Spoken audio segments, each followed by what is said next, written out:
What up? What up? What up, podcast party people? Oh, I'm excited about today. You don't even know. I got a great interview for you. Rob Cavestany from Grammy nominated thrash metal maniacs Death Angel, their latest album Humanicide, nominated for a 2019-2020 Grammy. Super stoked for him. We had a great chat. Oh man, we talked for this is probably the longest podcast I've done so far. An hour and 45 minutes. It was all over the place, but man, what an amazing story. What an amazing story this guy's got. Like it was amazing. And he was super cool. He brought me some Death Angel beer. Very stoked. And just so you know, I got Ted from Death Angel also. Ted didn't say very much. He was just more of a Rob referred to him for historical nature, Death Angel historical stuff. But they brought me some of their beer. They got Death Angel beer from Ale Industries in Oakland, California. They've got Divine Defector double IPA, 8.5 ABV, and they got me Caster of Shame, another IPA, Death Angel IPA, 6.7 ABV. They got some cool artwork, also by Ale and Ale Industries. Let's get some Machine Head beer going. No, I'm super stoked for the Death Angel guys. Got their own beer. They got nominated for a Grammy. They're crushing it. This is a headline tour. They've been doing really good. But I'm excited right now. I'm not drinking at the moment, so I didn't get a chance to try the beer. I'm not drinking through the holidays. I try not to drink through the holidays, or this holiday. Some holidays I try not to drink through it because it's just so much food and so much eating and so much. Just get fat as a house. So I passed on it, but it's some cool looking. Got some t-shirt artwork that looks awesome. I'm sure I love double IPA, so I'm very excited to try it. When I do start drinking again, this will be the first beer that I try. Anyway, on to this most excellent interview. But do me a favor. If you like the podcast, which has been put out by Gas Digital, who are crushing it for me, as well as Nuclear Blast, if you like this podcast, go onto Apple or Spotify or whatever you're listening to. Rate it. Give it a rating. Give it a like. Give it a review. Right now, I got some reviews up on the Apple thing. Just so you know, I got the news. I came in at number 26 on the Apple US podcast charts, which is pretty fucking incredible considering that I barely advertise this thing. We came in at number 26 in the United States of America for the podcast charts. So thank you for listening. Thank you for enjoying it. Spread the word. Give it a rating. Give it a comment. All that good stuff. Share it. Talk about it. Tell your friends. You can write to us at nofuckingregretspodcast@gmail.com. If you've got some stuff, I got a bunch of other interviews coming up, but right now let's get into this right now with Rob Cavestany and Ted from Death Angel. I was talking with my buddy, and I was talking to him about the conversation that you and I had yesterday afternoon about how the first time that I saw you was at the Mabuhay Gardens. You were still on the Killers One demo, and you're 16 years old. I'm just like 16 years old. I'm like, this motherfucker must have had so much pussy. Like, when did you get laid for the first time? You're 16 years old playing like the fucking some of the most infamous thrash venues in the Bay Area. Like fucking live or die, sink or swim type of places. And fucking, was girls in the picture at that point? Not as much as they should have been. Yeah. But like the hot rocker chicks were all older than us. Okay. Know? Like they're all running around in their mini skirts and their pumps, and we're like, oh damn, these chicks are hot. We're just like little squids. You know what I mean? Like we couldn't blend. We couldn't get down with that vibe. Back at that point in time, like I think in that point in time, I had a girlfriend by. There was a big chunk of time where I had a real steady girlfriend, so I wasn't really running around like that. But at that age, like 16, that was before that even. That was before that, and no, it wasn't working out as good as it should have. Being in a band wasn't getting you laid. I mean, not as much. We were like seriously just too young. Like we were just dealing with our music and trying to get into clubs, and like the girls our age just didn't seem like we were trying to. We liked the older girls, but they were too old for us. So it's just like we were just waiting to see till we could grow into our boots. I mean, were you one of the? I know Andy was like 13, right? Andy was when we first started to play out. Andy was like 10. Wow. Yeah, we were like, I was 14. I'm 4 years older than him. That's three to 4 years. Crazy. Yeah, we were playing at the Stone and stuff like that. And when he was 10 years old. Yeah. That's like I can't. I was trying to like relate it to my kids. I think our kids are about the same age. My oldest is 15 and my youngest is 12, about to be 13. And I was like, I can't even imagine. My son's like a half a year away from you playing at the MAP. And like, I can't imagine him doing that. Like, I just don't think he has the gumption to go and to just get out there and do it. Like that's such a, like you had some crazy drive that most kids don't have. It was a unique experience, I think. I mean, you and I mean, your whole band, it's funny too, because for some reason and maybe it was just because I was living in Fremont, which might as well have been fucking the middle of Nevada back then. Right. But, like we thought you were a Daly City band. I've always thought you were like a Daly City band. Am I incorrect? Half the guys are from, I used to live in Daly City. Like all of us did live in Daly City. Mark lived in Pacifica. Okay. And, but then my parents, we moved to Concord when I was in the middle of third grade. Okay, gotcha. Yeah, they wanted some sunshine out of the foggy Daly City, so we migrated over to Concord, and then so that's when I started falling into with these like rocker dudes like. Then did Mark, because you and Mark went to high school with Chris Contos, right? Exactly. Yeah. Mark's family moved out there shortly thereafter. Crazy. So me and Mark lived pretty close. Were your families friends back then? Oh, totally. Oh, okay. Yeah. We were hanging out at all the family functions and stuff. So you've known him forever. And your cousins or something, right? Yeah. Yeah, we like basically known each other since day one. Like we grew up playing together and stuff and running around. But for some reason, he wasn't in the initial formation of the band. Like we just didn't have a use for a fifth dude. Like we just thought we were going to be a 4-piece and sing ourselves and stuff. Okay. So then after a couple of years. Did you sing? I sang. Oh, okay. Yeah, me and Dennis Peppa, the bass player. The original bass player, yeah. And we took turns singing and stuff, and then we were like, I don't know, we need a front man dude. Like, we need a dude like who like runs around and screams and like, Rob Halford, Bruce Dickinson kind of guy. And then Mark was like a roadie for us at the time. Like wow. Yeah, he'd hang out and just, back then the roadies there was no such thing as tech. Yeah. It was just like your friends. It was just like the dude who helped you carry shit. Carry shit. And then like, what's up? And so Mark was, sometimes was able to talk an older person into bringing beer to the rehearsal. Exactly. Whatever. They had their role in there, and then, your buddy but Mark had this, this voice, like, and we're like, maybe Mark can scream, man. He's kind of got he's on fire kind of guy. Right. So he's talking. Jump in here and scream, dude. Like, I don't even know how it first happened. Like, he just, like, we like gave him the mic. We're like yell, do something. Like, and he fucking screamed this like high pitch. We're like, holy shit. So then I wrote the song "Kill As One" for Mark to sing. Oh, wow. That's awesome. Exactly. It was, and then he would come on stage and that's sing the first song that you wrote with Mark. Yeah. Osagueda. Yeah. Kill As One. Yeah. I mean, like a fucking something that would become an anthem for your band for all time. Like all time. Like totally. It totally is.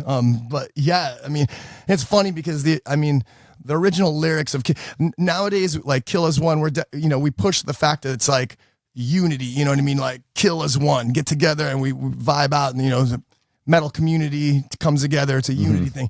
But I gotta be, truthful. at the age of 15 or whatever, when I was writing these lyrics, it was more so like the metalheads to kill the jocks. Yeah, or kill posers. The posers, the exactly. Right. Exactly. So, Totally kill posers. We were all worshiping Bailoff, and yes, posers. anything must that die. Bailoff said was like, okay, that's what we need to do. Yeah. So, but Mark was in, and he'd come on stage for the one song, sing Kill Us One and scream, then go back to the side. That's it? Oh, wow. Yeah. And then you would sing the rest of the set? Yeah. So where Work so them in. so take me back to where are you guys rehearsing? You and Mark are living in Concord, and then the Yeah. other guys are still In like Daly Andy, City. they're still in Daly City. So how do you guys, Exactly. that's pretty far for It's totally- especially back then, Oh, you know. man. But before Mark was in the band, I used to take Bart on Friday after school, go out to Andy's house, sleep over his house Friday and Saturday night. We practice Saturday and Sunday. Also your cousin, right? Also my Yeah. cousin. So I'm at my family's house. I'm sleeping over Yeah. there. And I did this every weekend, like after school And Friday. would come home rehearse Sunday what night, all tired. in the house? You guys would rehearse at the house? In the garage. Oh, okay. Yeah, like they tolerated this for years and years. So Wow. bless them for I that. know, right? Like, yeah, like those are some pretty, because they probably were just like, what the hell are these guys yeah. playing 1,000 miles an hour? Exactly. Our 14-year-olds, our 10-year-old or whatever. Totally. And meanwhile, our grandma, mine. I don't even know if I would I would have the patience for that with my kids right now. Like, you want to take over my garage for? And next to the garage in the in-law thing downstairs, right next door to the garage, on the other side of the wall is my grandma. Oh shit! And mine and Andy's grandma is in the, and she's just tolerating this for years. I mean, it's blasting on the other side of the wall, and she's a grandma even, not even a mom. But they supported us. I mean, luckily they let us have a place to do this and hang and practice. And then later on, eventually, when Mark was in the band. So now we could drive, like we're 16. And so me and Mark would take turns driving, and we'd come out and we'd spend the same thing. We'd both sleep over Andy's house for 2 nights, practice over the weekend. Wow. Sunday night. That's awesome. Get back I mean, to what a school crazy, what a crazy beginning, like, oh man. and then to have, I think that I'm going back and I'm kind of, this is, my faded memory here that I've got, That's what we got Ted for. But I do remember hearing, like, a legend had it that you guys had some crazy show at like a high school in Daly City, that like you guys might have played somebody's high school in San Francisco, and it was like you like, riot started, and like, it was awesome.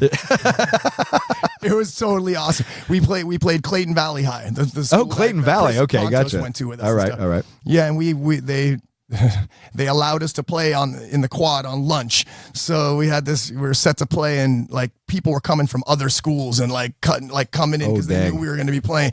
And we hit the stage, and within the first song, it's full on pit breaks out, like right in front, and like the prince, everyone freaked out. Staff. The staff.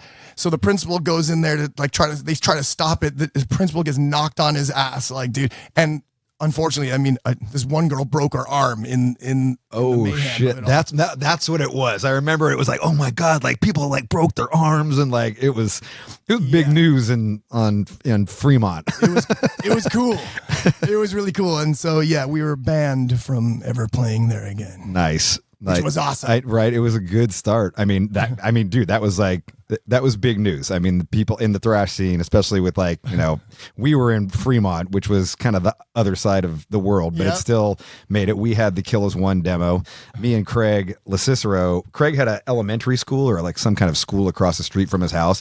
And so we would get like 40 ouncers, and we had the Kill Us One demo. We had the Legacy demo. We had we had Bonded by Blood way before Bonded by Blood was out. Oh yeah. Like everybody had Bonded by Blood like 6 months before the record was out. Totally. But we would just go there and listen to it all night, and we were like, fuck, man, these guys are fucking, and they're so young. Like, it was such an inspiration, I think, because we were older. I don't know. I think I'm even older than you. I'm 52. I'm 51. Yeah. So, but it was like a huge, like, these guys are fucking on stage and fucking, they're playing like the real places, man. Like, we got to fucking, we're only playing, the 4-H club in fucking Fremont, or the fucking, we're renting out the hall behind the church and like all this stuff. Like, that's what we got to do. For us, it was like a big inspiration. Like, if they can fucking, like, we can do it. If they can do it, like, and they're younger than us. So, or it seemed like you were. We knew that the drummer, especially that was the legend. Exactly. But that's awesome though. It's like it's totally each guy inspires the other, and that was the magical scene back then. And that's how we all like. Same thing with us. I mean, we're just watching these other dudes. I mean, they're older than us, but still, we're Exodus and Legacy. And, I mean, you had pretty early on. You had Kirk Hammet come in. I think he helped you with your demo, right? He produced the Kill Is One demo. Oh shit, yeah, yeah. So that was. I mean, that was inspiring. like you might as well have had. This is what is that Ride the Lightning sometime like 85, 84, 84. Yeah, I think it was just Kill 'Em All at that point in time. Yeah. I mean, that was like you might as well have had. The Pope come and bless you into the thrash scene. Absolutely.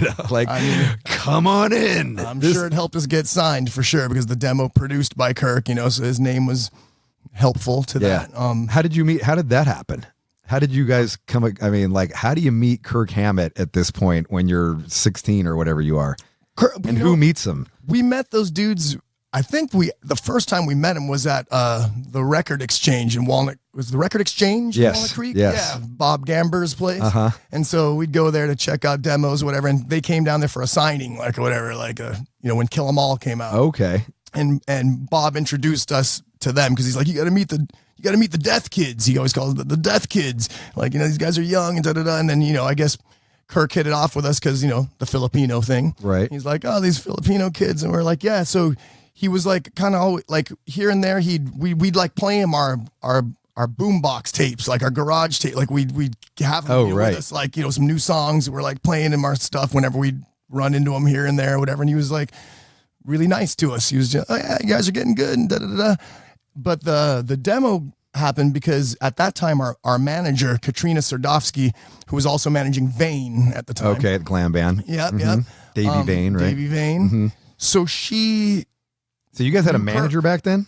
Yeah. Wow. You guys were all like legit and everything. We were, man. We were excited. We had management. We didn't get a manager for a long time. Demo tape, promo pack. Right. Promo packet that she made with our, our little folder with our pictures and our little bios. Right, right. What bio do and you your have cassette. at that age, dude? Yeah, your cassette, right? Your cassette, favorite color, Scorpio.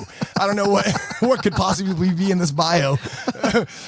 But it worked. We got signed. I mean, she connected us with Kirk for the demo. Mm-hmm. She definitely orchestrated that because we could orchestrate nothing ourselves at that point. Yeah, I mean, we're just jamming. I mean, the fact that you were writing music and putting it together, and these were like fully formed songs that you guys were putting out. It wasn't like a bunch of fucking gibberish. Like it was like hooks and choruses and structure, and I mean, it still had like it was Bay Area thrash, so it had a million changes or whatever, but it's still, I mean, even a song like the Ultraviolence, I don't know when that came about, 8 or 9 minutes, I don't know what the length is. It's a long song with like probably 35 changes in it, right? Like totally. It was crazy. I mean, it was crazy. We wrote too.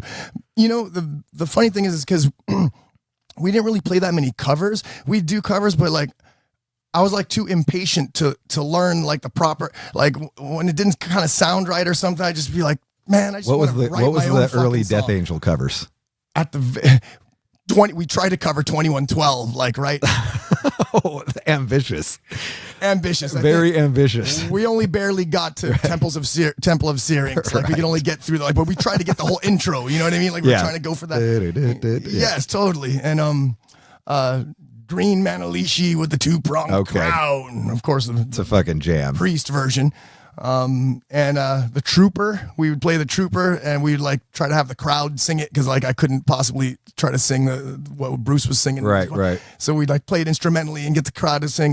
Where are you guys? Are you guys doing like? Are you doing backyard parties and stuff at this point, like in Concord? Yes, and even we were already playing like. We were playing at the Stone like a long time ago. And that actually happened we didn't have a manager at that time. This is like before Mark was in the band. We had a demo before that. We did a different demo called Heavy Metal Insanity. Nice. It's a real underground trip. So there's like these 4 songs that is pre-thrash, like you even heard of thrash. Okay. Like heavy metal. Yeah. Like just totally. This is you guys emulating Maiden and Accept and totally. So maybe even like some of those bands that went heavy, but they weren't really thrash, but it was heavier than Maiden and Scorpions and shit like that. Yeah. Exciter or Tigers of Pantang. Yeah. Stuff like that. So we were trying to get that vibe.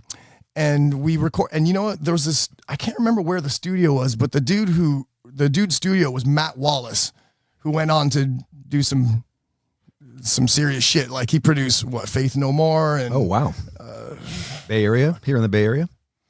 Now he's in LA, I think, and he's like, I can't off the top of my head remember who he produced, but he definitely went on to do big things. But back then it was like his home studio kind of thing, and we like found him, I don't know, in the back of whatever thing of classifieds of studio something. We went over there, recorded our 4 songs, and then we had this cassette, Heavy Metal Insanity, that we created the whole. And then you got a gig at the Stone.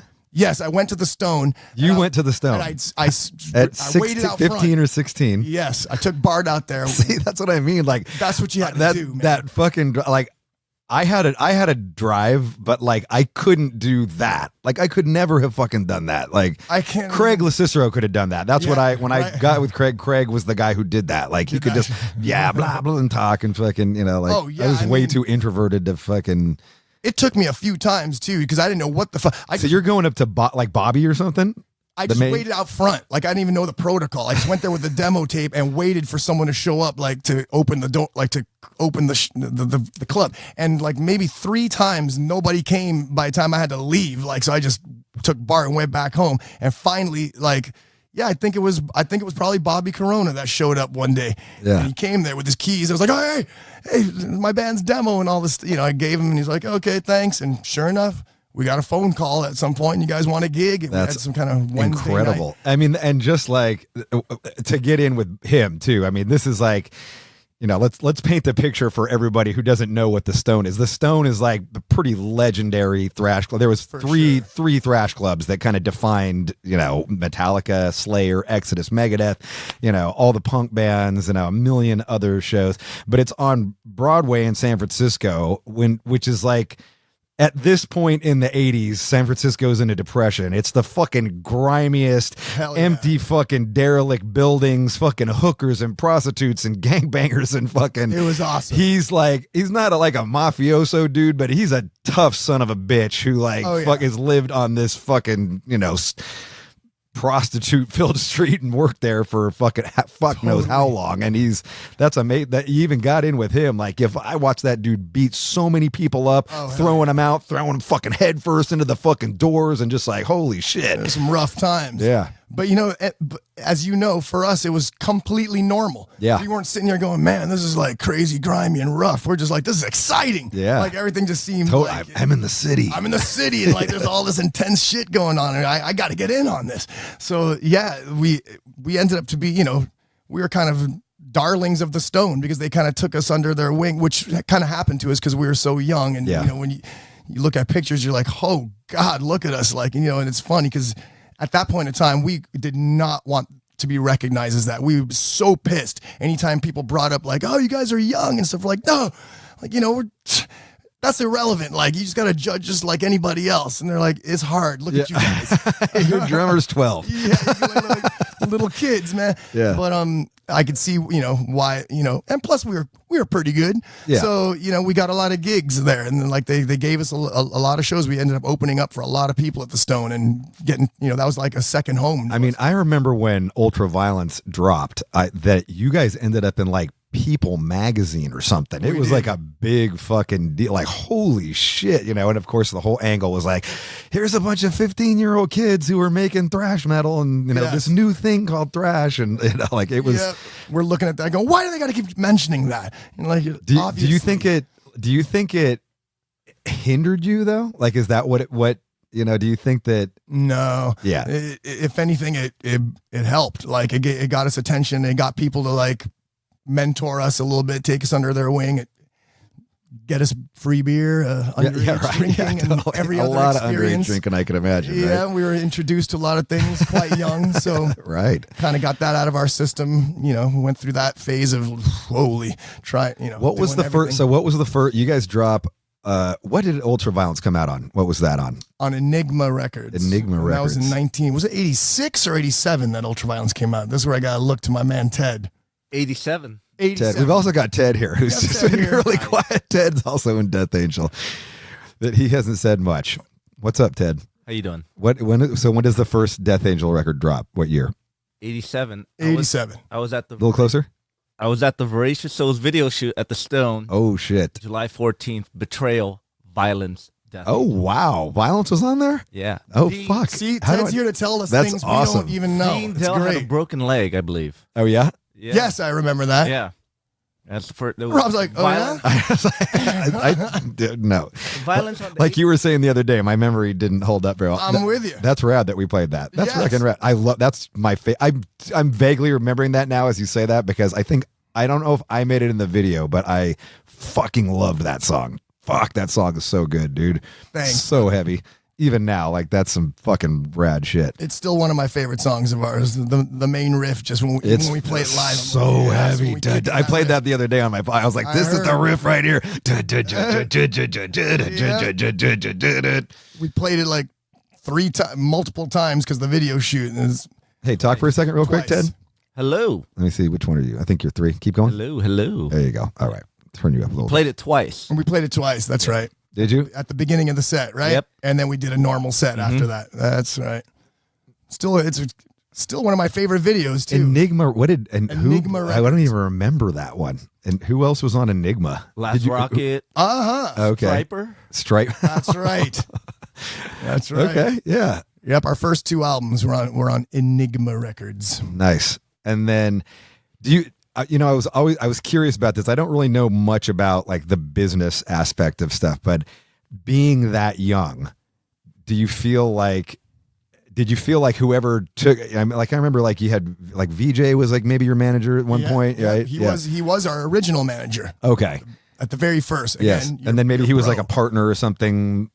Well, then I know he was became a always roadie. around. Then he became a roadie, Okay. when we had other real management, so to speak, Yeah. he's a roadie. Then later on in life, he became our manager again. Yeah. And eventually he had enough of We're this good. crazy Were good world. choices made for the young men that you were, the teenagers that you were. Like, were good choices made back then? Good enough. Yeah. Good enough to get us where we were and for us to be here now. Yeah. However, Because I mean, there's a you lot could have of gotten weird- ripped off like fucking 7 Ways Till Sunday. Oh, we you know? did. Yeah. We have been through. Was that later when you were every adults? fucking experience.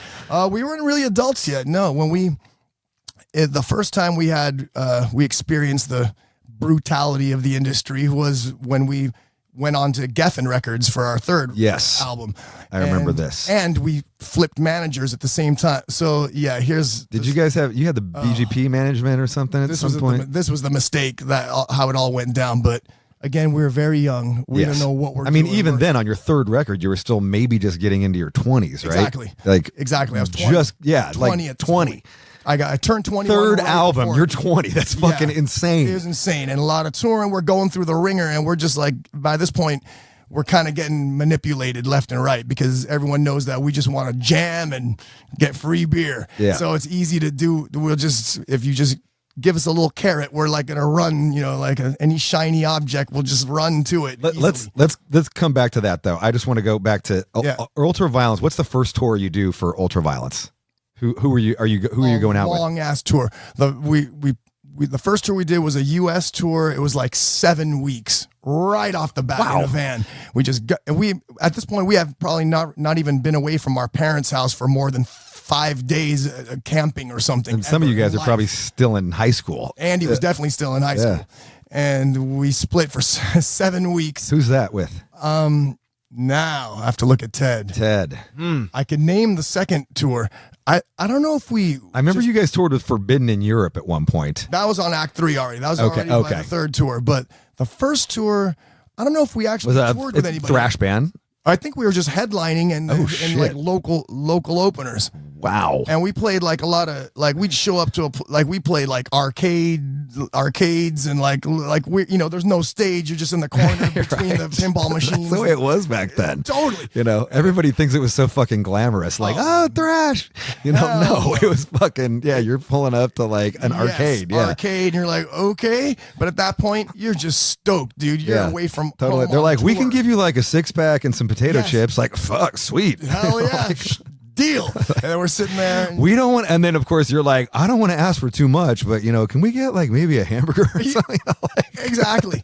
And you meet a lot of people. You're sleeping All on right, people's kid, but don't couches. push it. Oh, dude, exactly. We had nothing. Like we would just pull over at some points and just open the van door and just go to sleep. Shoulder to shoulder. Like Yes. just like it was hot. It was summertime. We just like parked somewhere in a parking lot and just sleep in The record dropped in the summer. It must have Ted. because we were on a summer tour. Well, if the Ferocious So's video is in July, that makes sense. Like May, I think. I remember it because I just remember Bob Gamber, who was our chaperone driver. Like he was the dude from the Record Exchange. Okay. He was the dude driving us. He was our chaperone. Shout out to the Record Exchange. Totally. They don't get enough credit, man. The Record Vault kind of stole their thunder. They totally did. And they were like, because they were in Walnut Creek. And Yep. I mean, back then that was so fucking, the middle of nowhere. But dude, I bought a ton of fucking metal records there. Like it was Hell a yeah. killer It was killer. underground metal, all Oh, yeah. imports. I think the Vault probably had like demos and bootlegs, and that's what made the Vault cooler. And it was in San Francisco. Yes, We're out Pope, here. Polk Street. Polk Street, Had to you walk know. through junkies and Yeah. crazy gay hooker dudes just to get there. Whoa, this place. But the Record Exchange was in a safer neighborhood in Walnut Creek, and Yeah. for the East Bay. I bought a guys. lot. I bought a lot of records there. We went to both.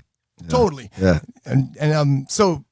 So Bob Gamber from the Record Exchange was our driver chaperone guy, and we were in the summer because this dude would when we were in Chicago, like we still say this till this day. Like we're like he'd be like, I don't know, he had this stupid Chicago, you're too damn hot. He just kept on saying that over and over because it was fucking hot. And till this day when we're in Chicago, me and Mark always go, Chicago, you're too damn hot, because it's like, I don't know, it's one of them stupid things that just stuck in your brain. So that's why I know it was summer, because we were hot in Chicago, and had it not been summer, we would not have been hot in Chicago. So second album comes, and you're still on Enigma, and now you're starting to get like you're getting confident. People are like, oh shit, like Death Angel's like a band. Like this is like you're becoming a headliner.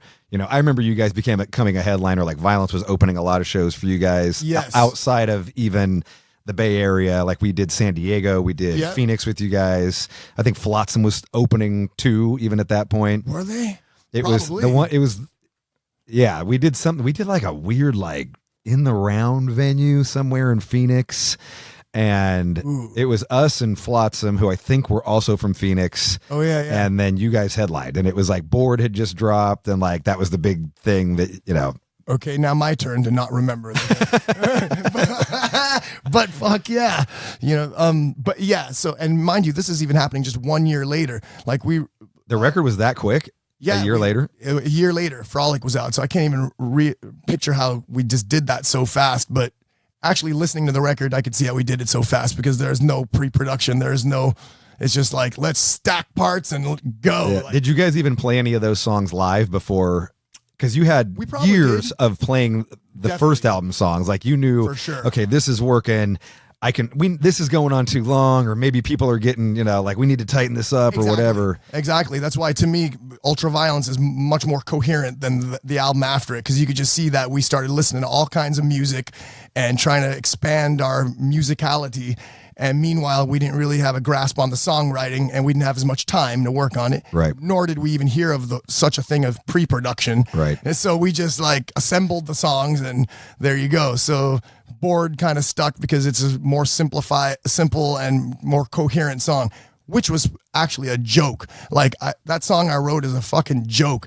Like it was just like we made a demo of it, and like everyone's like, oh, this is the catchy You're song. like, what? Oh yeah, I was pissed.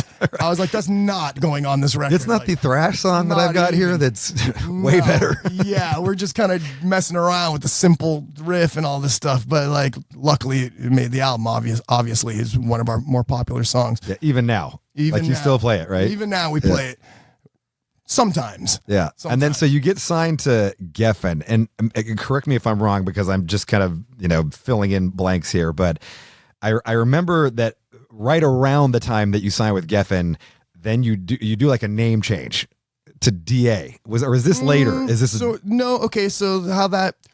First of all, one quick rewind, because I just got to throw into the fact of when you're talking about the first tour of the Ultraviolence, we did a 7-week tour of the States, came home for maybe a week, and then turned around and did a 7-week tour of Europe. Oh, right on the shit. heels of that.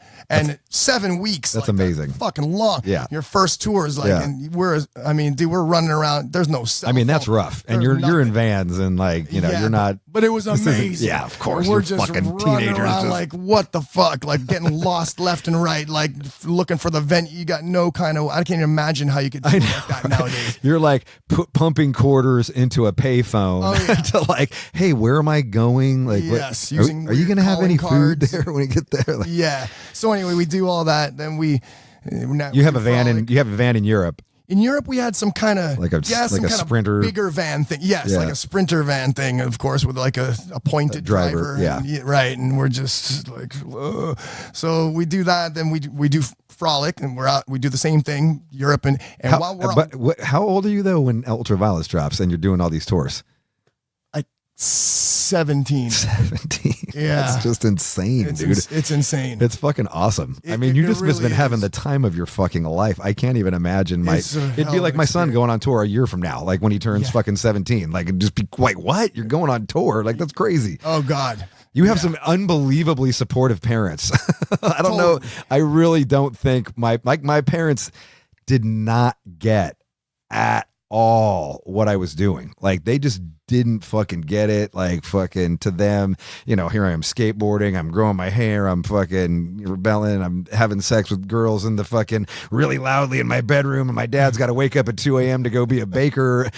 You know, like they're just like, fuck you. Like you're a dick. What happened to you? It definitely helped for them to support. But the funny thing is they, in some cases they supported because they like, you know, my dad would drive me to the shows or whatever, and like they get me equipment and they let me do my thing. But it was kind of like more so they just let me do my thing.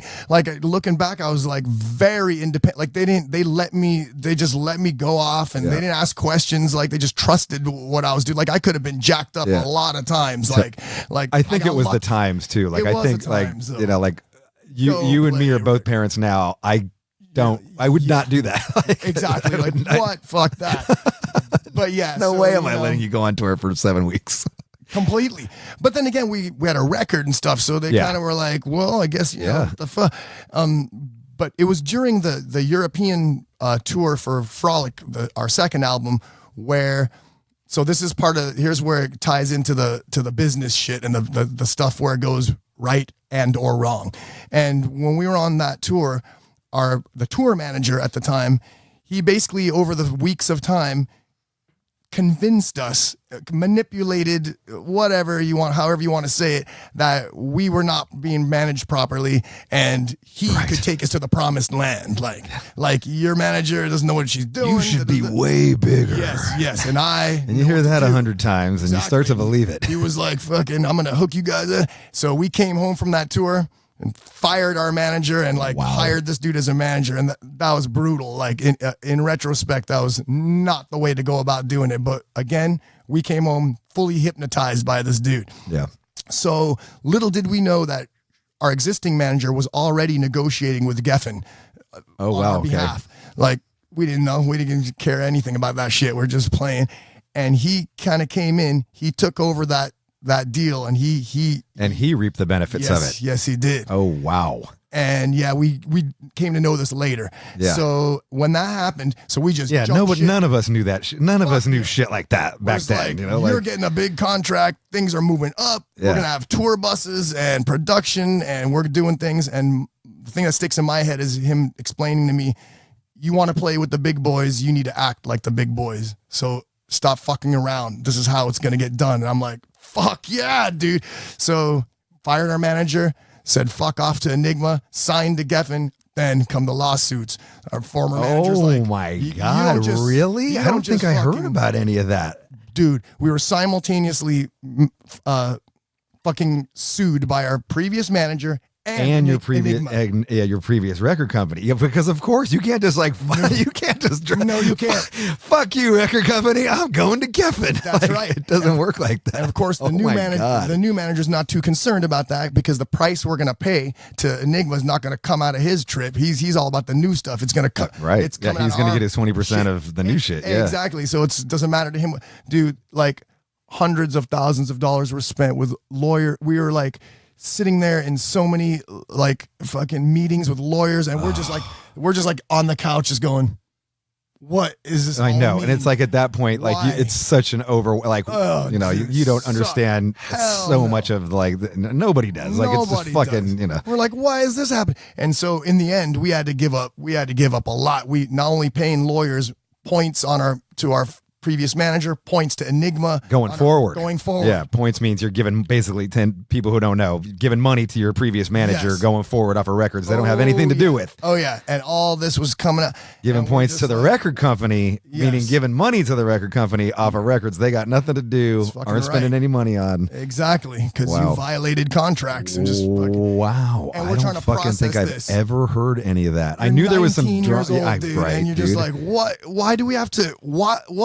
And he's like, don't worry about it. Just keep moving forward, like, because when you guys are so huge, none of this will even matter to you. Like, right. We're like, all right, and like, so sounds good. Yep. So he put us on payroll, like we're at that age, we were like now getting $600 a month, which is a lot for them. Fuck yeah, dude. At this point, I lived in Sacramento, and that was easily paying my rent and all my partying. And just fucking, I'm like, I'm getting paid, and like, so we just had to go there and write for our next album. So there we stayed for like 10 months writing for that album. Meanwhile, I gotta say though, again, in retrospect, like all of this is a big learning experience. So like you now know what you're not supposed to do. Yeah, of course. And you also learn to play with the big boy. Like sure enough, what this dude was, how he was pushing us was to fucking grow up and like get serious about your, like start focusing on what you're doing, your record, your songwriting, and your career and your whole thing. So because of that, it led us to Act 3. Like they made us write. It was a crazy experience, man. I did hear about this. I did hear about that they kept on just rejecting songs, and we're like, what the I'm like, you've never had your songs rejected, right? Never. Kill Us One. Nobody rejected Kill Us One. Never, dude. We were just nobody rejected Thrasher. Oh, dude, I was just we'd be like we'd be at the house like just before we go to. At this point, the whole band was staying. Me and Gus, our former rhythm guitar player, Gus Peppa. Yep. We both lived in Sacramento, so the whole band was staying at our apartment to write Act 3 up in Sac. And like I just remember like the phone would be ringing, and like the answering machine, we'd hear our manager, "Look, are you guys at the studio? You guys better get to work. Look, you need to give me a 4-song demo by the end of this week." And we'd all be sitting there just like flipping off the answering machine, smoking weed, and just like, man, fuck you. And then we just go to the studio and try to write. Then at some point, yes. And what a frustrating way to try and like, I mean, a lot of pressure. It's your third album. It's the record that's supposed to be your Master of Puppets and your Rain and Blood, and so there's a lot of and money they're rejecting songs. You're going through fucking lawsuits. Like, my God, like what a bunch of fucking crazy circumstances to even try and write. You know, crazy. And you're still fucking barely out of your teens. Exactly, man. Like, and we're getting disillusioned by all this shit going on, and we're like just getting a real fuck this sucks attitude. You know what I think got me serious, now that I really think about it, is during the process we solidified our producer, who was Max Norman, who produced fucking Blizzard of Oz and Diary of a Madman. Oh, sweet. Which were my fucking favorite. Randy Rhoads I worshipped at the time. Of course, we all did. Yes, and once Max Norman came in the picture, I think that's what kind of snapped me into realizing like I need to work with Max Norman. Like, I gotta fucking step this shit up. That's some serious, serious big opportunity. Like, don't fuck this up. For sure. And I think you could probably, as driven as you were at that young age, you could see that. Like, this is a fucking huge opportunity to fucking huge.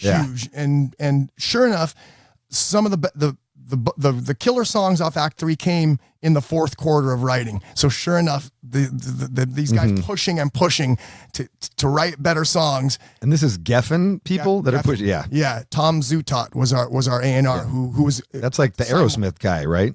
And Guns N' Roses. Yeah. Wow. At the same time, Appetite for Destruction was coming out. It was Act 3 and Appetite. What year is this? This is like 87, 88? 89. Okay. 89. It came out in 90. So we got signed to them, but then Guns N' Roses like totally stole our Appetite. Yes. Fucking, yeah. Amazing. Right. So all of a sudden it was them, and all their attention was going to them. And this was like where everyone was getting signed to major labels at that point in time. Yes, a lot of the thrash bands did. The Exodus went to Capitol, I think, and and all these labels didn't know how to market. And then a bunch of major labels just picked up any Johnny Come Lately thrash band that fucking had a fast beat, and you're like, wait, no, these dudes are horrible. Like they're not thrash. Like they didn't know how to market thrash. They don't know anything about it, so they're just like, so that's where the DA thing came in. There's a long segue into the whole DA thing. So we released Act 3. This was Death Angel. As Death Angel. Yeah. Okay. Definitely. Right. And then they wanted it to. But then I remember seeing a video maybe for the record that came out as DA. Yes, because the first video we did was Seemingly Endless Time, the lead track, a normal thrash banger. Song. Yeah. Yes. And then they wanted to do Room with a View, which is an acoustic, total like ballad kind of song. And so we did a video for that. And that was the part where they were like, so with this, you should try DA. Like, you guys always say DA anyway when you're talking about yourself, DA, DA. So they're like, why don't you just use that? Because this Death Angel is not going to fly with the masses. Like, you cannot have a name like that. You just can't. Like, unfortunately for you guys, your cohorts are Metallica, you got Slayer. Oh, true Megadeth, enough. They were like comparing it to other bands that didn't have as harsh of a name. They're like, you got like, look, Skid Row's a pretty mellow name, right? Yeah, dude. Like these guys are, and even but you're probably like, yeah, fuck Skid Row. Totally. They're like, so we just Twisted Sister isn't so harsh, right? No, like DA. Not even Testament and Exodus. Yeah, these are both all biblical names for God's sake. For God's sake.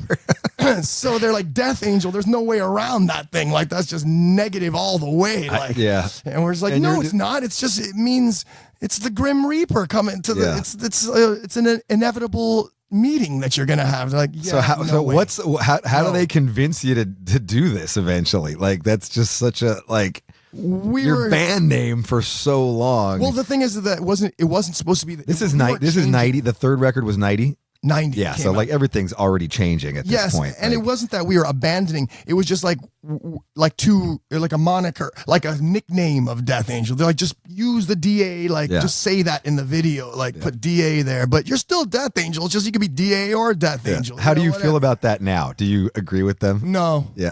No, that's that. I mean, I get their whatever they use to sway you. Like, sure, I guess there's some logic to it, but right. Looking no, I don't back, like that. No. I know from an outside point of view, at this point, I probably wasn't running into you guys very often at all, but like it was like, oh, whoa, like what, like what's DA? Like, totally. Fucking, they're ashamed to be in Death Angel now? That's how I took it. I could so see that, and I so don't dig that happened. And it didn't help. Like nothing. Right. Like nothing. So we heard it was like a legal thing because fucking some other, I don't know what happened. Oh yeah, like the Slayer Texas or whatever, like the different Slayer essay, whatever they had. But no, it was literally the label trying to make us more accessible and more easily acceptable to other people that might like the music and not be put on. Let's go back a little bit here. So I want to talk about, I was talking with my friend because there was nobody wants to talk about the kind of rivalry between thrash bands that used to be there, but it was fucking vicious. It was, it's funny that even like the Big Four doesn't really talk about like how much Slayer hated Metallica and how much Metallica hated Slayer. Like they were vicious to each other. It was no coincidence that they didn't tour with each other for 30 fucking years. Like they fucking did not like it. They were like constantly bitching. Of course, Megadeth and I guess with Megadeth they got them on a few shows. I remember seeing the New Year's Eve show around Master of Puppets. Megadeth played along with Exodus. Oh right. And at the Civic, I went to that. And even the crossover with Slayer, the first time we played with Megadeth at the Stone, Kerry King was playing guitar. Oh, okay.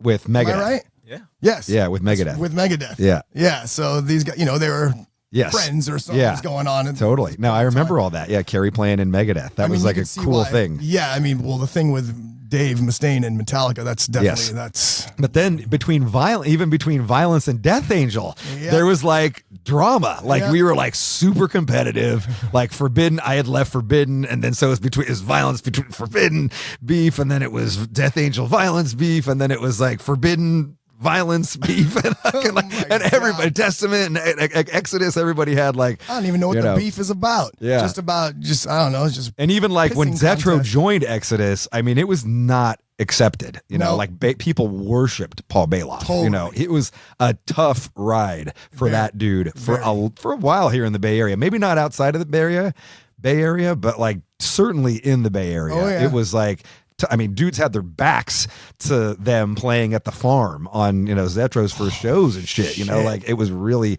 harsh. And we had this thing, and I remember the reason I brought this up is because I remember that we did a show in Hayward at the Centennial Hall. Yeah. And I can't remember who else was on the bill, but we were just bitching like little teenage girls at each other for all day, I like can just totally picture fucking that. leading up to it and fucking you know, we wanted to headline and then you wanted to headline and, you know, like all this shit. Dude. I forget who was on it, and I just remember we came up and like I think Chaos. You're was on right. that. Am I Yes, right? Chaos with a K. Chaos and infliction. Oh shit, Ted. Damn. Ted, what was the date, Ted? Damn it. I got the wouldn't flyer still.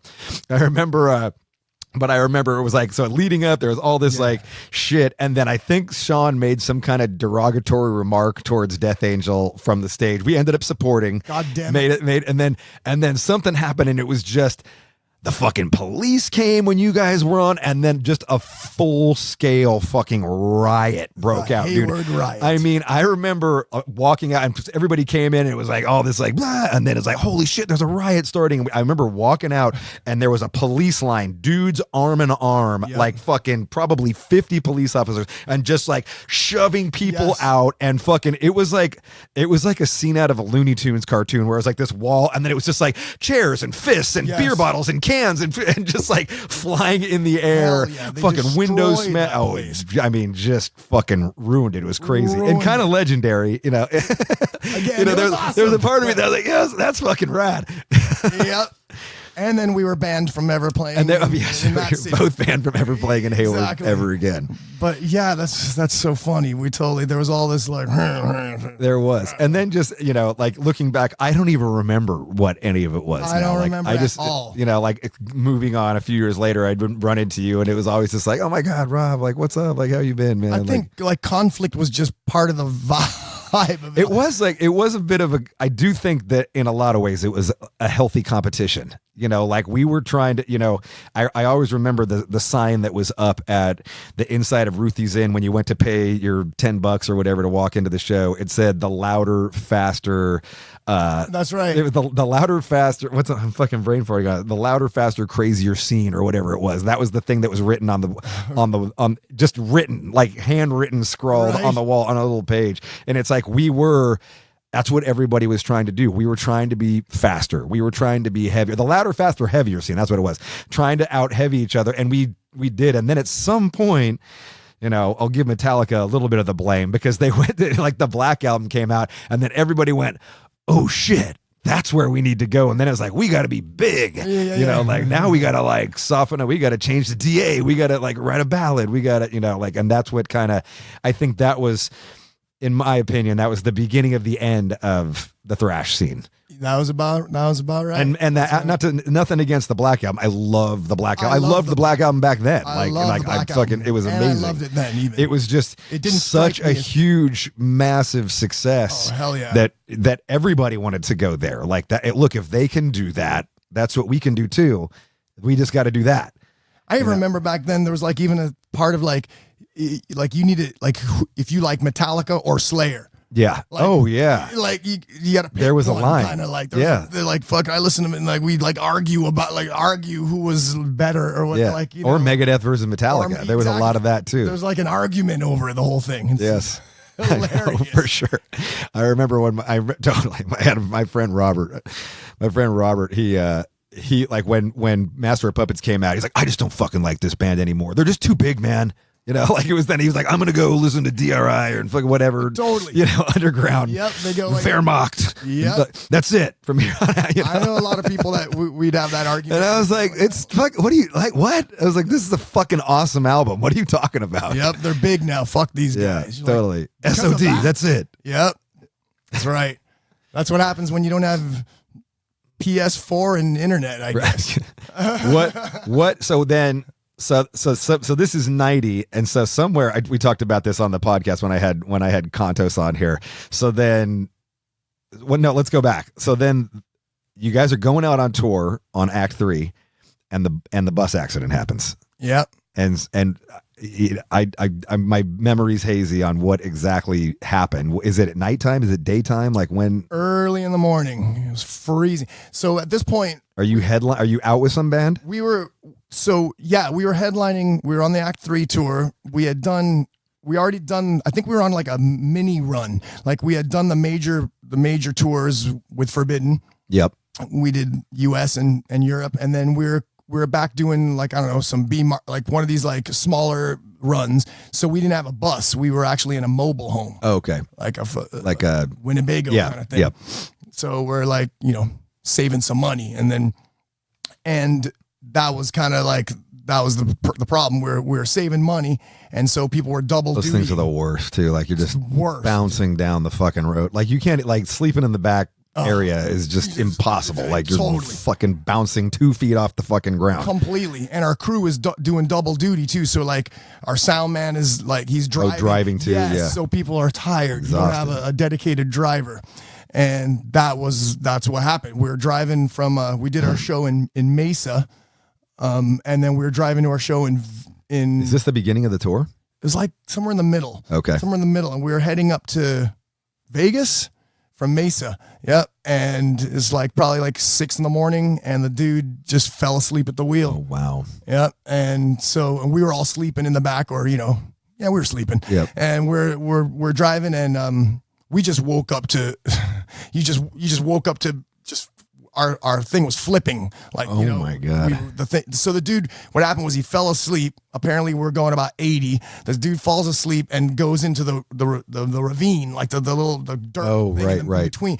And then he tries to overcorrect, and he pulled, and then we just flipped sideways. Holy shit. Yeah, and this whole thing flips and just slides like fucking 300 feet on its side, like down the road, and just like coming apart. Windows Smashing out and everything. Yeah, and you're just waking up to, like when I went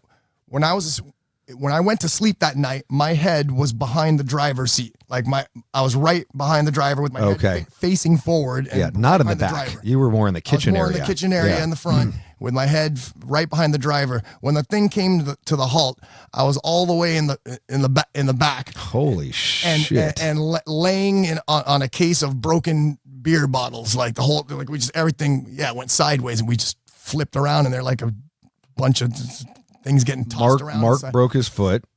Mark, he actually had one of his toes got like grinded down somehow, because the windows were like on the ground. Yeah. We were grinding across the ground, and his foot must have like got in there and got grinded.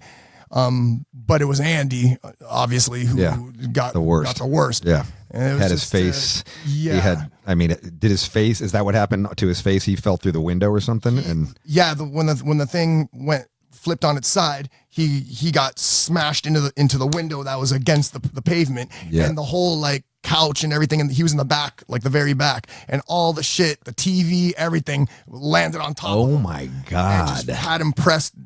He was underneath. As the ground underneath him is grinding part of his face away. We didn't even know, dude. When the thing came to a halt, like, we're in a dead sleep, so we're just like, fucking, what the fuck happened?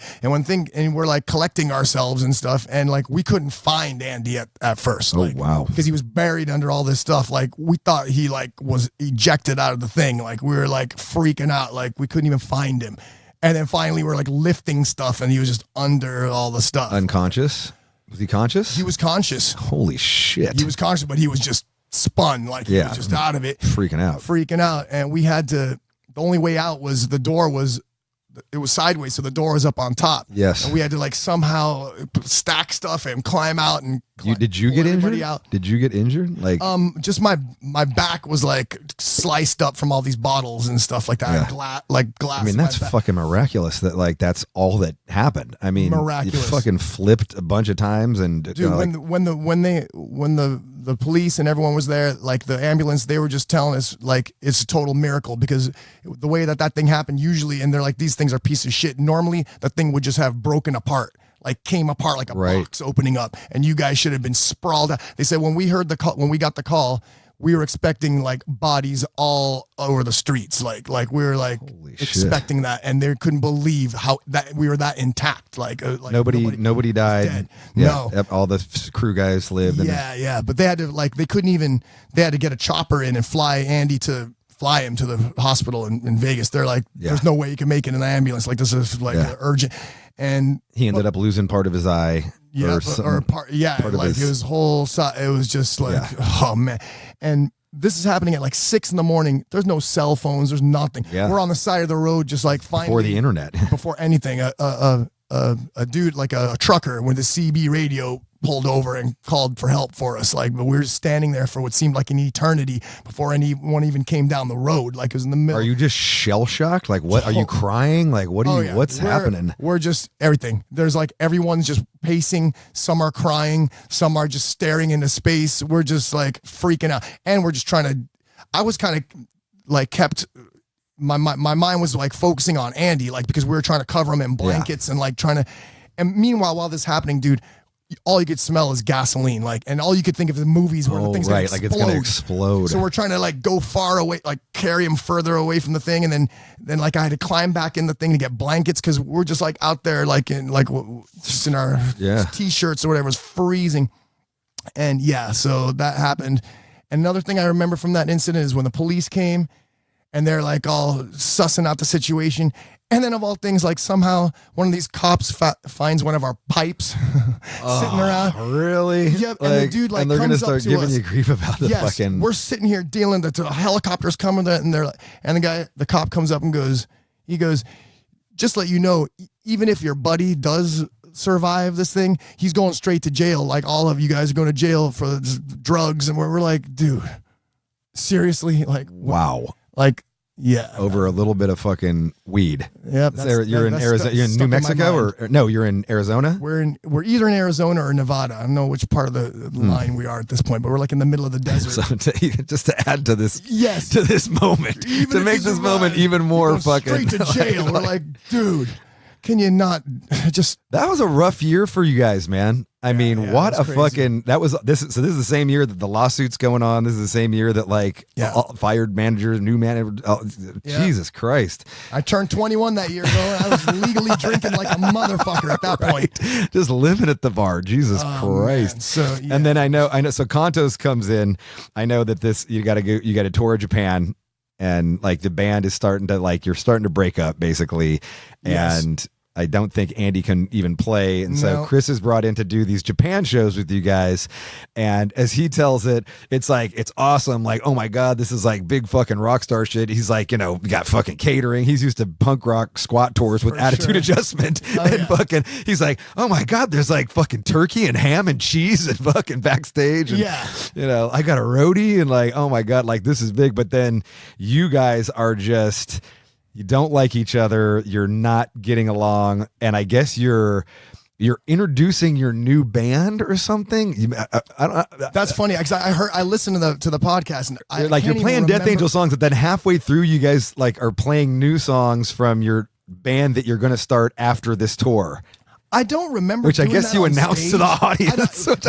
I was like, when I said that, I was like, they announced it, like the fucking audience would just be like, oh, like I can just imagine these sad Japanese girls just like, what the death? Rob Cavestany. What the people were crying, we were crying. It was like brutal, man. But because we were in such the headspace, like when we were told that we had to do these shows, we were like, we're not doing it anymore. We're done. Like it's over. So this is Mark already told me he was quitting. Like he's like, So this is it the crash? It's just everything, right? Everything. Like the crash is almost like the fucking catalyst for everything. It's the catalyst. We're still dealing with lawsuits, crash. We're like dealing, and by this point, as we've talked about, we've been through a lot already. We're only like 21 years old, so we're like, this is like bummer. Like, we don't even need it. Everyone's just, so our manager basically, is like, you need to do these shows. We're contracted. You have deposits in, like, you can't not do these shows.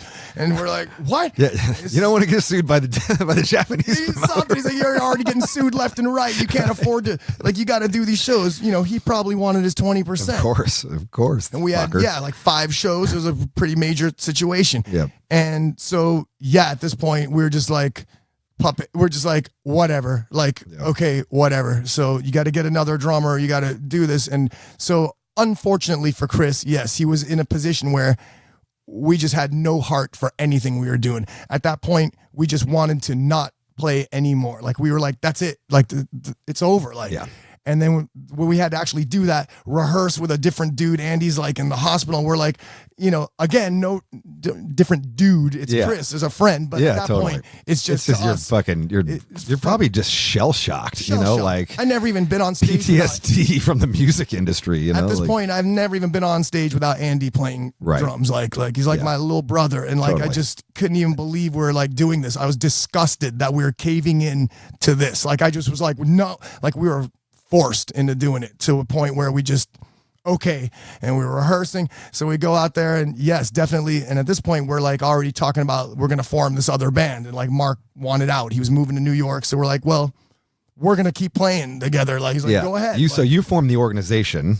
Yes. Yeah. And then he forms like Silver Circus. Yes. Silver Eventually. Circus. Yeah. But at first he didn't play music. He just went out there and just got out of it for a while. But yeah, so we went out there. So we had our new band coming on. So we were getting the word out that we were like coming back as a new band. And the new band is you and Gus and Dennis? And oh my God, me, Gus, Dennis, and Andy. Yeah. Oh, gotcha. Okay. When Andy was going to get better. Okay, gotcha. It was already planned. But you're playing songs. You start playing songs in Japan from the organization. No, I don't remember. He said that you guys came out and did like an acoustic set or something. What I do remember is having we had acoustics because we were playing the acoustic songs. Oh, right. Room with the View. Room with the View and Veil of Deception. But I remember going into this park outside of the hotel, and all these fans are like out camping at your hotel at this point. Right. They're out there. So we'd go to this park just to jam acoustics, and all these fans came out. And my memory is us sitting in this like tot lot, like playing acoustics, and these fans just sitting there and us just like going over our songs that we were starting to work on or whatever. And these like acoustic and everyone's just crying. What a rad memory. Like, I mean, it's a cool, deep memory for what was going on. I don't remember doing that on stage, to be honest. Yeah. Maybe, maybe I'm remembering it wrong, or maybe he remembered it wrong. I don't know. Oh, did he? Okay. But he may have just pictured what was happening in the park or whatever, because there was all this. That's what I know for him, it was like this is rad. It sucks that they're breaking up, but like, hell yeah. I know he comes home and he's just like, this is the way we need to do this shit. What the fuck? Oh, it fucked up his whole mind. And he's like trying to like all of a sudden like, let's make fucking attitude adjustment. You like, attitude adjustment's not going to be huge. Like, what? You got to do something else. You get a taste of that, and it's kind of like, this is how you do it, though. Yeah. I mean, at that point on the Act 3 tour, we're going around with 2 tour buses, a semi with our gear. We're bringing in our entire front of house sound. Like, we had way too much shit. Like, but again, it was the whole idea of like, playing with the big boys. Play with the big boys. Playing with the big boys. So I did realize that lesson, but we had to go through all that, and it was pretty heavy because after that happened, when the organization came about, we just distanced ourselves from Death Angel because of what we'd been through. Like, we couldn't see, there was nothing. And the organization was a total, I mean, if anything, it was so tuned into the times, like it was moving away from Thrash because Thrash was fucking dead, it's hard to say that now, and people don't, like, I've said this before and people don't understand. Thrash was fucking dead. Nobody gave a shit. No, people, Violence was playing to 100 people. You guys were probably playing like it had gone way up and then it was way down and nobody fucking cared. That's the weird thing in the timing with when the bus accident and then happened, we were at the height of our career. So Death Angel never experienced that entity never experienced the decline of Thrash. Right when we ended, it was still, all of our shows were totally sold out. We were like killing it. Wow. And then in the interim, in that year when all that was going on, thrash just happened to died at that point in time. Grunge fucking exploded. Grunge exploded. Everything started going kind of thrash funk or whatever, like. And our attitude and our musical Chili Peppers, Primus, shit like that started popping. Our musical choices and stuff it's funny because it wasn't based on, I didn't even realize thrash going out at that point in time because my mindset was just like, I just wanted to get away from Death Angel, which meant the whole thrash scene. Right. So I just wanted to go away from it because it just brought a bad vibe to you. It just made you think of the accident and all the shit that went down. It was just so bummer that I just shut it out. Like what would you consider the organization? Like, would you like Jane's Addiction-ish? Yeah, maybe a bit of a alternative vibe. Yeah, with some metal parts happening inside of it still, because we still had the some metal in us from before. So there's some heavier parts, and then I caught you guys a bunch of times. It always kind of reminded me like Jane's. It was like, the kind of, crazier clothes. And I have an Chris described it perfectly. Like your fans are wearing top hats with goggles. Yes. Yes. It was like, it was that, like totally fucking candy canes, striped socks. And we would not acknowledge Death Angel. We would not let. I know. We would never let a promoter put formally or like members. Like we shut that down everywhere. I respect that. And I don't know if people can understand that, but I respect the shit out of that. Thank you. And I know you can understand exactly, dude. When I started Machine Head, I was like, don't put violence ever. I want this to stand or fail on its own fucking merits. I'm not going to fucking piggyback off that name. Like, this it was rough though, because people wanted to hear Death Angel. They're like, there's all four of you, like play Death Angel. Right. And like, that was the roughest era. Like I'm fronting the band at this time. Yes. You're singing. We're just against thrash basically. And all our thrash fans. And you're like, I'm not against thrash. I just need to do something else. Yes, like, and people are screaming out, kill us one. Like, there's night. And I just be like sitting there. I'm like, we're not going to play. I'm telling you right now, we're not playing any. And like you'd see people like start walking out. Like, I'm just like, you're not even going to give it a chance what we're doing. Right. But what's funny is I have an exact memory of you, dude, like in this total time where we're just like swirling and searching and trying to find what we're doing and just trying to figure out life and music and why this all happened to us already. And you came, we were sound checking for a show at the Berkeley Square. And you showed up at our sound check, checking us out. Oh, yeah? Yep. And you're sitting there. I don't remember this. And you watched us play. And sure enough, at this point in time, we were at our height of like being weird. Like we were like not metaled out. Like I don't know how we look. Like we were so unmetaled at the point in time, which because you went through your period too, where you unmetaled out and got moderned out a little bit or whatever. And you sat there and watched our sound check. And I got. Did I say anything? I got to give you credit. What you said was stuck in my mind always, and it gave me a lot of respect for you because you held to your own. And you came to me after the sound check and you go, "Right on, man." Just thing is, I don't get it. That's exactly what you said to me, and I couldn't understand what you meant. I was like, "What do you mean you don't get it?" You're like, "I see you guys are trying to do a different thing. It's just whatever you're doing."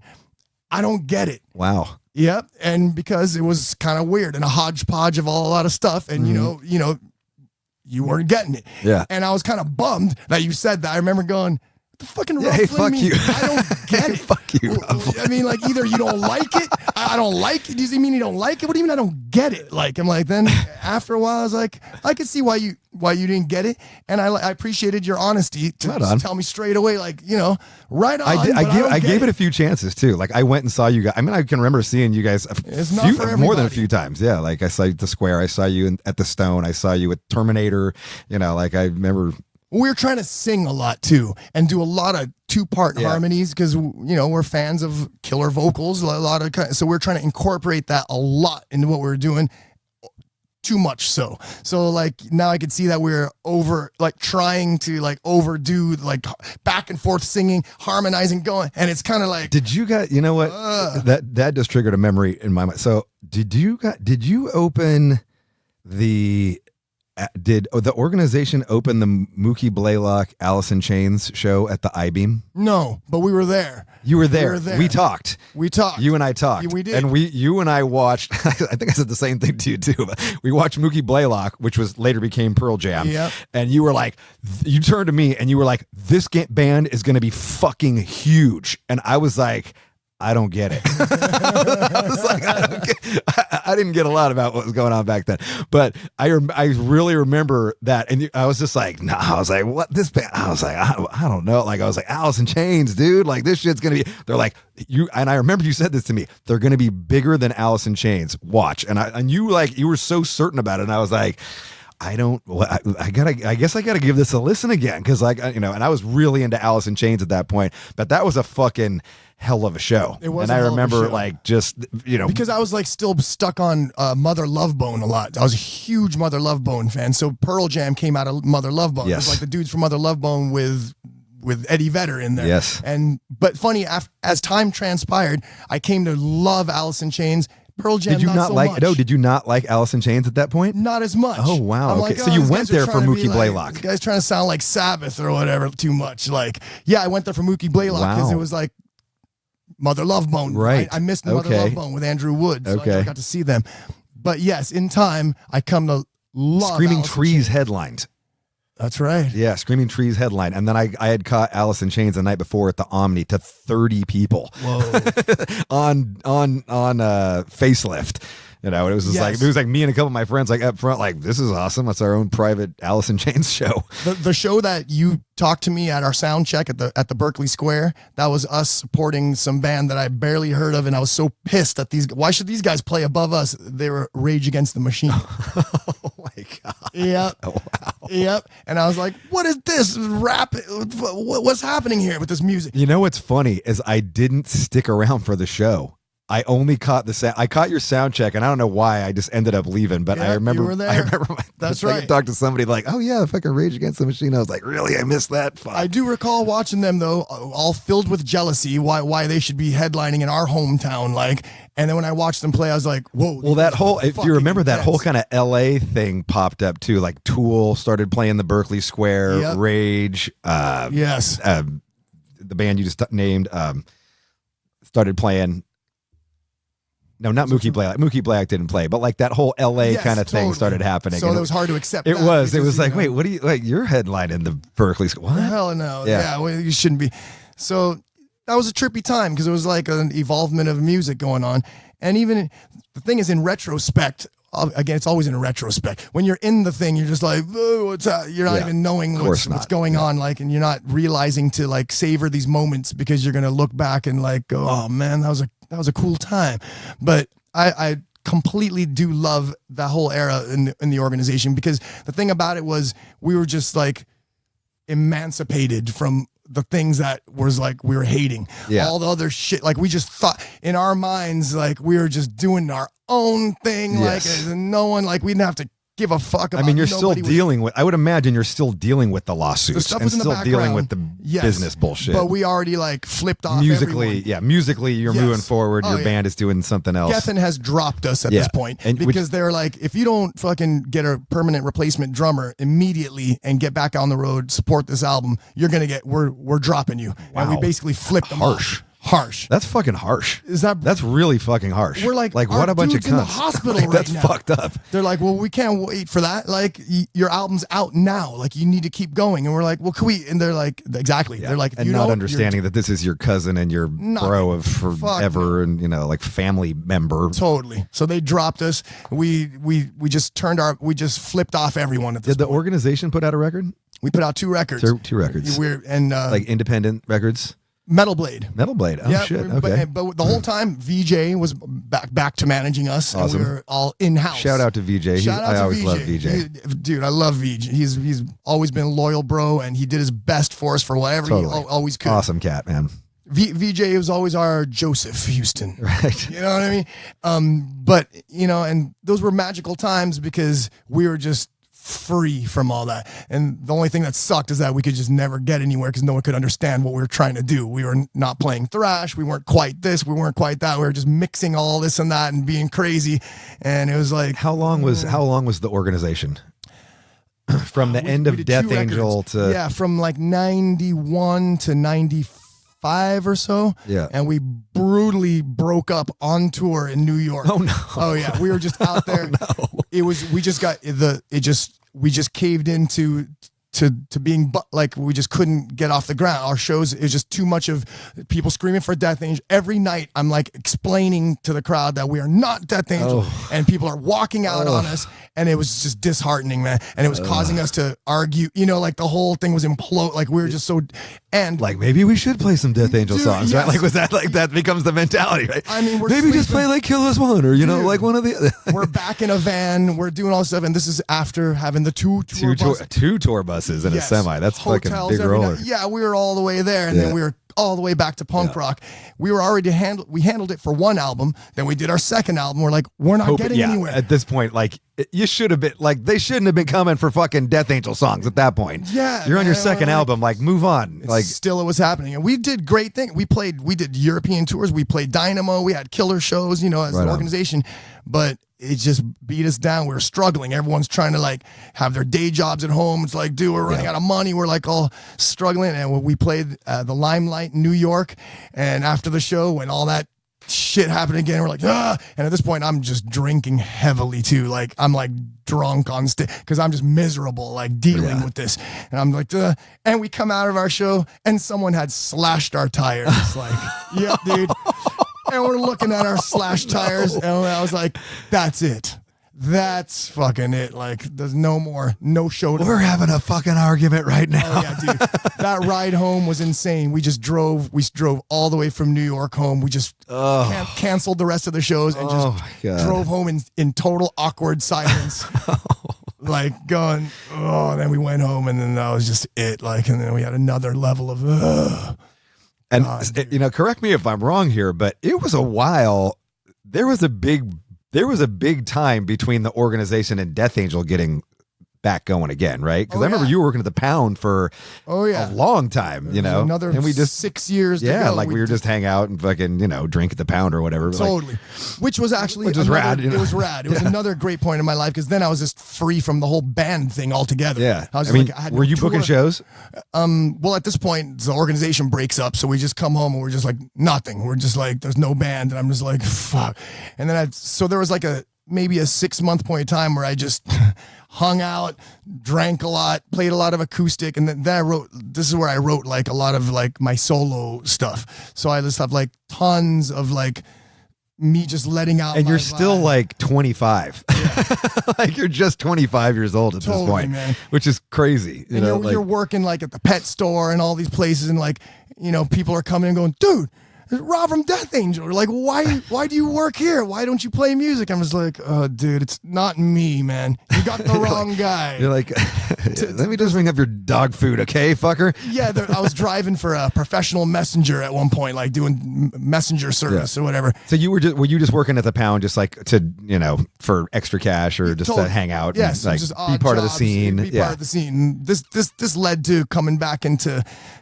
By this point, and meanwhile, I'm doing all these jams. Like, there's different things going on. Like, so at one point, we had this little thing we called the Past, which was like the organization acoustic. So it was like after all this shit was like, we were just like hanging out and just playing acoustics and just drinking and like not trying to get signed or do any of this stuff, but we're still playing music together and hanging out. And then friends are hanging in, like other friends are joining on guitars, and we're just, again, another magical time because it's totally pure. Yeah. Totally pure, man. We're not trying to do music for any reason, but to get your soul out, just to hang and cry and play music and go, what happened to us? How we gone through all this shit? We're like over already. We're like gone through the ringer, and we're like has-beens at 25 years old, like fucking miserable. We're just drinking and like hanging. But again, it was a magical time because you don't have the constraints of anything. Schedule. It's like you probably the one chance that you like really are like a kid again, like what you should have been, but you were just so driven. You had this, again, you're playing fucking, thrash venues at 15, 16 years old. Like it's insane. It's insane. Yeah.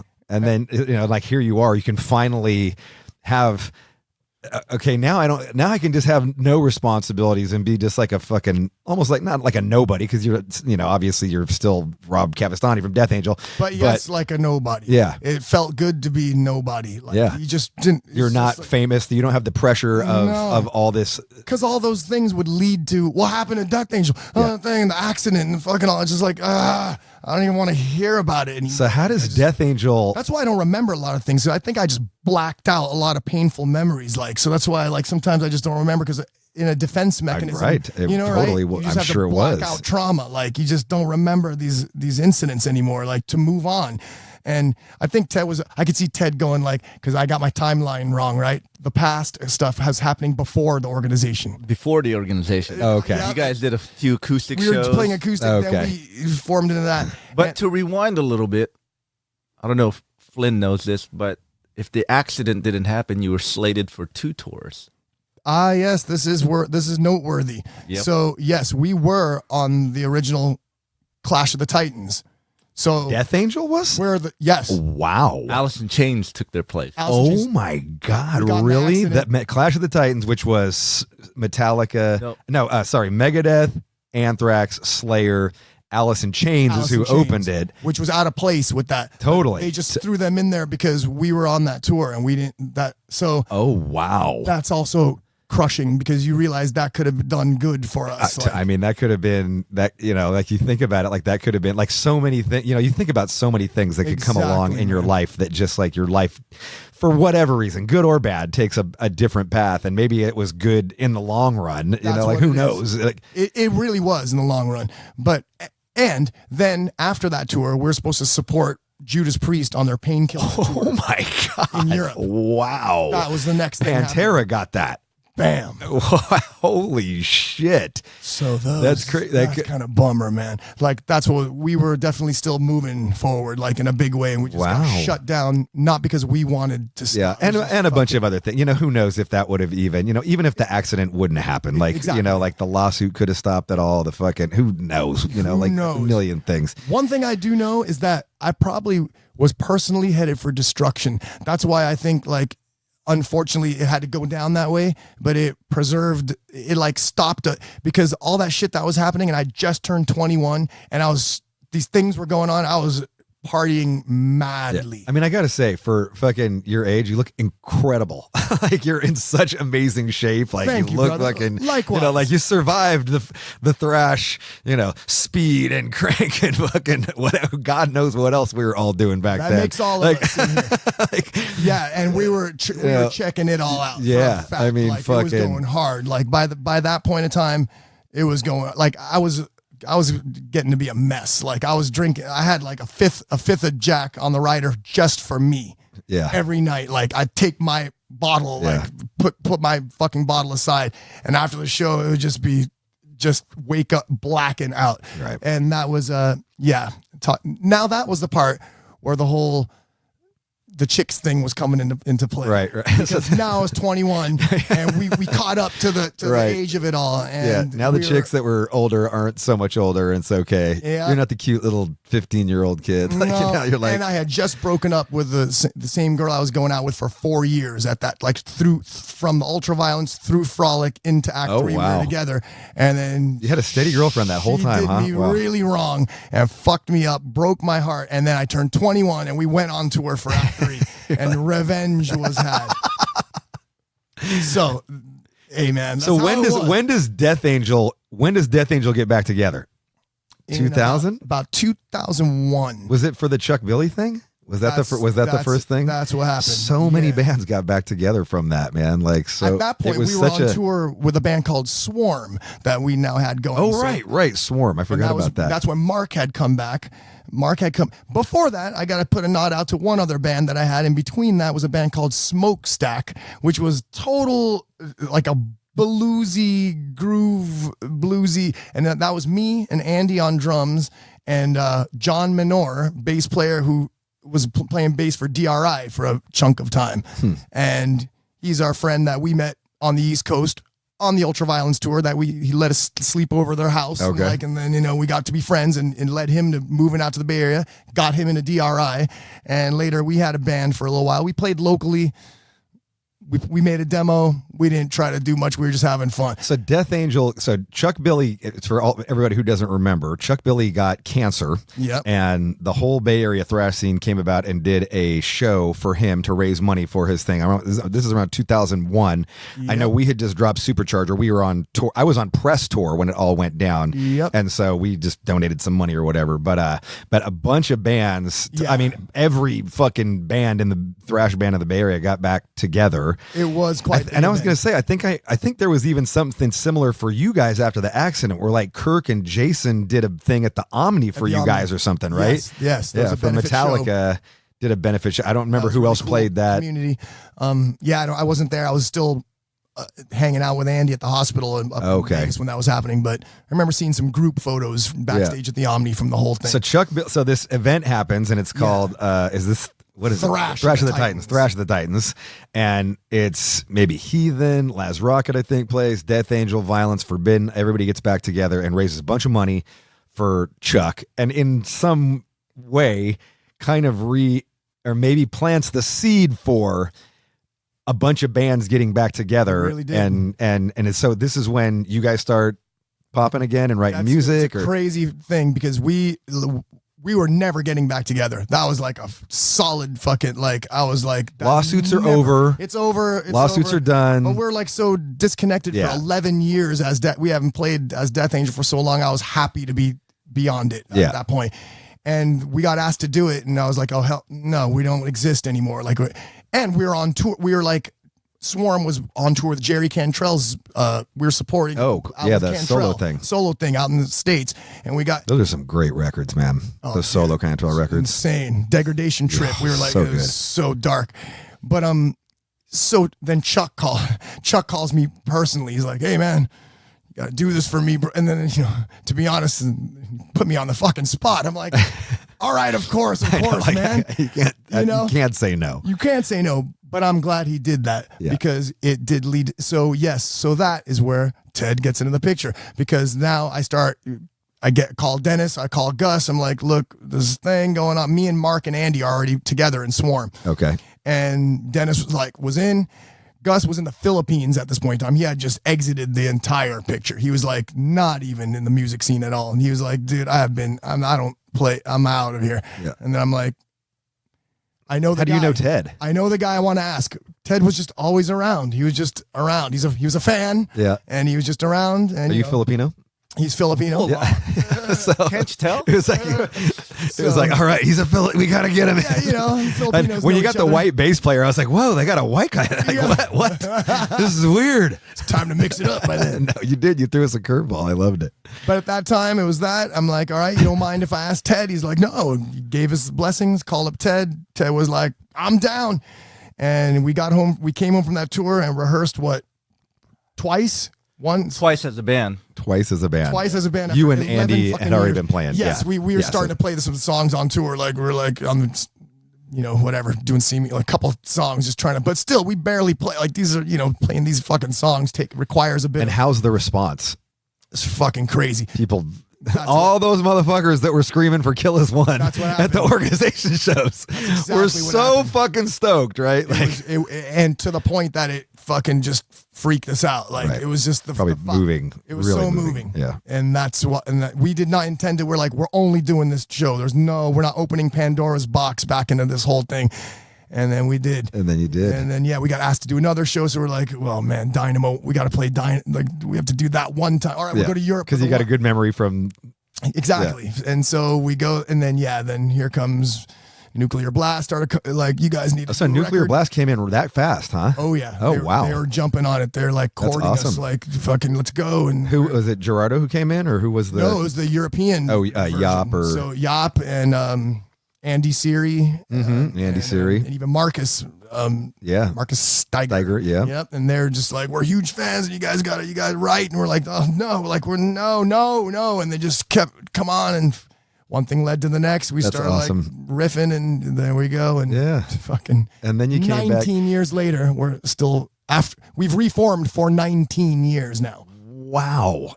Yeah. And you got, this is 5 albums now, right? Since the Reformation. Wait, no, 6. 6 albums since the Reformation. Yeah. Which is, that's like a band's career. Totally. That's like a whole other career that you've had with your band. Yeah, man. Now, I think the thing that tripped me out that you said yesterday was like, oh yeah, 38 years into the band, things are starting to look up. I was like, 38 years. I mean, granted, there was a big hiatus in the middle of it, but still, that's a fucking long time, and impressively, I mean, just so much respect to you guys for all that. You're fucking nominated for a Grammy on your latest record, Humanicide. I mean, yeah, fucking phenomenal. I mean, that's on your 6th album post coming back, and you've had a fine run even coming back. Like you've opened for Slayer. You've had, I mean, was Slayer? That was amazing. Yeah. Oh yeah, that we did a 9-week U.S. tour with Slayer on this last album. So that's a long fucking tour, man. 9 weeks. Long tour. But we're like, yeah, but we got Slayer catering every night. This ain't so bad. Totally right. Yeah. We're living large. You toured with Slayer, right? Yeah. Burn My Eyes was the first European tour with Slayer. Totally. We did the U.S. with them too. Yeah. It was us. We were supporting them in Europe, and then it was Biohazard supporting them and us opening in America. And they definitely did us right too. They're like massive. I mean, if we didn't already respect these dudes, like they definitely treated us unbelievably. Like they as an opening band, it was incredible. It was Slayer and Anthrax and us. So shit. Yeah, that's a solid fucking bill. Solid bill, killer shows, and it was amazing. And so yeah, I mean, until now, we're doing that, but. Needless to say, I mean, it definitely wasn't like we're back and we just stepped in like where we left off at Act 3. We had to you had to rebuild our way. You had to rebuild, rebuild. Like at the the first couple shows was like, novelty home shows, especially right. Home show and the first like European shows because it was kind of like that first tour I did was the No Mercy festivals with it was Testament, Us, fucking Propane, Nuclear Assault, Marduk. It was a sick and like we were like it was like our comeback thing. Like, but you learn quick that novelty goes quick, and you got to start. Yeah, not all those festival people go to the headline show. Fuck no. Exactly. Those motherfuckers don't ever come out. Fuck no. So we've had to claw our way, back into where we are now. I think to some people, in some ways, you had to like kind of remind people in a way, like it's the first album, it was like, okay, oh my God, they're back. Cool. Okay. Album 2, you can't say we're back, album 3, you can't remind people that you're back now. It's like, it's just like, okay, now we got to like, these new songs are what we have to stand on, and we have to grab people and write fucking hooks and get a whole new trip or whatever, We've had that mindset the entire way. And that's why I'm stoked because our fans and, seem to accept our current shit as much as they do the old shit, because we did not sit here, we were like firm, we're not gonna become one of these, I can't go out there and just live nostalgia off of the 80s shit. Like we'll play those songs, the choice cuts within our set, but we're playing mostly our new shit. We're always pushing our new shit, and that's how it's all. And it's such a good feeling when you're playing new shit and people are vibing on it. Hell yeah. Look, I'm proud as fuck of Davidian. I don't necessarily connect with the person who wrote it anymore. The 24-year-old fucking thug who fucking wrote it.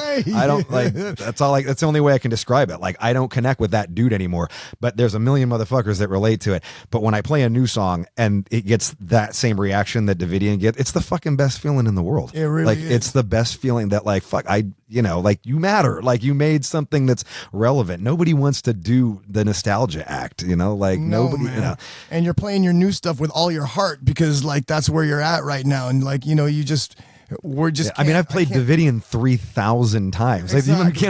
You can only imagine it's been that much for at least for you. We almost have a rule. We have a rule with Kill As One. We're like, we cannot rehearse. Like, we can only rehearse the song once. Like, when we're rehearsing our tour, we skip Kill As One because we're like, we can't. The juice is only good live. Like, we don't need to. I haven't had that luxury with the Burma Eyes thing, but we're doing it. Like, I'm playing Davidian a lot now, but yes, whatever. I don't care. Like, to me, it's like it's almost just like a process to me. You know what I mean? Like, I'm not looking at it for anything. It's not enjoyment to me. It's not unenjoyment to me. It's just the process. It's just work. It's kind of more so the enjoyment of the fans, though, right? Yes. Like, 'cause you know they're gonna love it. Yeah. Like, you're like, well, and I want to do it, and I want to do it. I want to deliver it 100% every night. I want to fucking crush it. You know, Exactly. like that's you know, that's always the thing. Whether I fucking relate to those lyrics or the person who wrote it is irrelevant. You know, like. My job isn't to fucking, my job is to fucking deliver it with 100% intensity to the motherfuckers that are paying to fucking see that song delivered with 100% intensity. That's right. You know, so you learn this kind of attitude over time too, right? You go Yes. through go through waves of how you think what you're trying to do is what you're trying to do. Then later you look back and you go, man, I was thinking I was too hard hit, or like, you know, like, so at the same, you're trying to walk the line of like expressing the thing that you want to do as an artist or as a musician, like Yes. the thing that you feel like doing, and at the same time acknowledging the fact that you've got fans and you want them to be happy about what Yeah. you're giving them too. So you're like partially doing stuff for the fans and for yourself. You have to balance the thing in the middle somewhere. for me, this whole Burn My Eyes thing has been the weirdest thing because it's for a big part of Machine Head. It's not like I've tried to run away from Burn My Eyes, but I didn't want it to define who I was. And so like I just had this, you know, almost too much of a fucking drive, you know, to like go someplace else and be different or do this or do that or better it or what, you know, make something better and make it that record irrelevant, you know. And now 25 years later, jamming with Chris, jamming with Logan, it's like, I don't feel that anymore. You know, like it's not about bettering Burn My Eyes. It's not about making something different or going someplace else. It's just celebrating that. It's about celebrating that music. And it isn't necessarily for me. You know, like I'm stoked that people are fucking, I'm stoked that anybody gives a shit about that record 25 years later. You know, like if one song means something to any person out there in the whole fucking catalog of music, that's incredible to me, you know. It like really that's is. like that any song connected with anybody is a fucking huge thing. Agreed. You know, that an album connected with a fucking whole generation of people is crazy, you know. And so Totally. I fully, you know, like I get what you're saying, you know, like you don't want to just it's a weird, like maybe it's like being an artist, maybe it's like overthinking, I don't know what it is, but it is that like you almost got to run away from it just to fucking go forward, you know, like just to push yourself forward. Exactly. See what else you can do. It's a weird trip for yourself because it's your own thing. Like it's different to the people that are listening to it. So you got to process this in your heart and soul and see where you land, like how you're trying to keep it real to yourself, but also deliver something that people want to hear. So your latest album, Humanicide, gets nominated for a Grammy. Grammy, which is crazy right now. Like, who do you think? First of all, do you think that Humanicide is like maybe the quintessential reformed Death Angel record? Like, do you feel this is the one where you got like it, like everything, like for no reason in particular, everything fell into place, or you know, are there? Yes, in one way, but it doesn't mean that I don't want to sell other records. And I'm not yet, because I think we did it on other records as well. Like I got asked this question recently about like why is this one getting a nominated for a Grammy? Is this your best song like now? Like why did not a different song? Like why this? Is it like? And to me, it's like it's a combination of things. Yes, I do think that the record and the song is fucking awesome. I stand behind it. I gave it everything I got. Awesome song. Thanks, brother. Thank you. But as well as I think other songs of ours could have also, it's not like that song, like there's not other killer songs we could have had. It's just more of the timing. Like we've been fucking busting our ass to, like more than ever. Yeah. And like taking measures and just minding our moves and trying to be out there and the visibility that happening. And just, it's more so that I think we've made waves. Like people recognize, like, I don't know, you know, it's not just the song. It's like what we're doing, totally. Our activity as a band and like the strategies we're doing. You're up against I Prevail. Yeah. Candlemass, which was a total like, what? Candlemass. I was like, where did that come from? You're up against, I love I Prevail. I fucking love that band. They're like, I know, I heard you. Last couple records are really, really good. You're up against Tool with their 15-minute long, like meandering. Like I was like, what is this? Why did this? Like, come on, Oh, man. no. Like, all due respect to Tool, no. Like, Definitely an odd representation. who's the other band? Kill Switch and Kill Switch. Yeah, that's a good song too. That's a really good song. Yeah, So there's are you? makes sense. So fuck Kill Switch, fuck Tool. Like, is what's the message to the Grammy nominators? I mean, it's. I don't know, man. Yeah. Are you guys like doing the kind of like? Are you guys going to the parties and trying to like talk to the people and like all that stuff? Yeah, right on. We you want to win it, right? Like, we have, and not only that, we've just collectively, I just love that we have a positive attitude about the whole thing. We're so not going in like being haters about the whole. We like man, we got to absorb every fucking second of this for what it's worth. It doesn't matter if we win or lose. It's like Cinderella's going to the ball. Yeah, like we're going all the way, man. It is. It's a huge, and we know what it means to us exactly. It's not just like the song. It's like all the perseverance and like, I mean, especially like me and Mark, like going all the way back. Yeah. We take this as it's just like everything we just keep bouncing back. I think if you guys won, I think every other band would be happy for you and proud of you. I know I'd be proud of you, but I think that all those other bands that you're competing against, I think that they would be like, fucking those dudes, if they've heard of us. Yeah. But Kill Switch, I Prevail, like those guys know who you are. You know what I mean? Definitely our story lends itself to, this would be quite an amazing part of the story. I mean, Tool's going to take it just because like it's fucking Tool. They're going to Jethro Tool. Jethro Tool. Well, yeah, because I don't even know how we got nominated to begin. It's a shock that we got nominated to be in. Like that many people realized us to get us even. It's an honor. It's a huge honor. It's an honor. Yeah. So, are you gonna dress up? God damn, yeah. Yeah. Oh man, my full suit and everything. My wife is full. Do you have your suit picked out? Shopping for dress. Do you have your speech picked ready? I've definitely had to cater to that thought in my mind. Like, so not yet, but I've fallen asleep to like. I'd like to thank.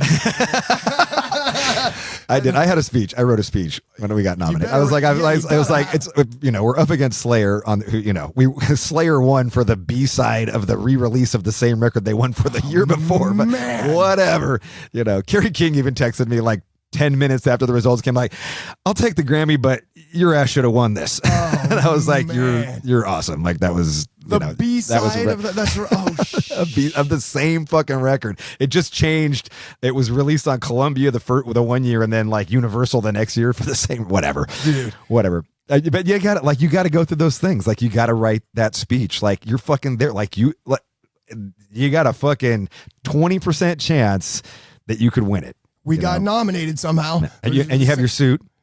I don't have it yet, but it's being you're looking for suits. Oh yeah. Looking for suits because we just got fucking home from tour. Yeah, we got home, we dealt with Christmas instantly. It's like been hard to process everything right now. I gotta say that's the one thing.